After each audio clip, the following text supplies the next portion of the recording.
So saya dah sampai Angkor Melaka sekarang.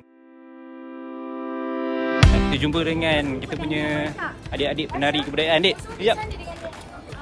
Malam ni apa yang istimewanya? Adik akan menari tarian apa? Cerita sikit. Kita akan menari tarian Zapin 1000 orang.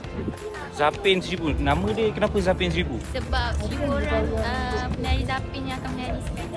Wah. Jumpa malam ni. Mana lagi? Melaka lah! Kepada orang Melaka dan orang luar Melaka, jangan lupa untuk kita sama menyambut Ambang Tahun Baru 2026 di Angkor Melaka. Kita ada macam-macam persembahan menari. Yang paling penting kita ada Datuk Seri Siti Nurhaliza yang akan membuat persembahan pada malam ini.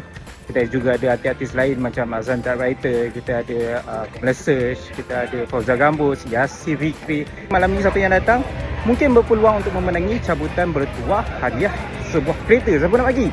Hanya dekat Melaka. Jumpa malam ni.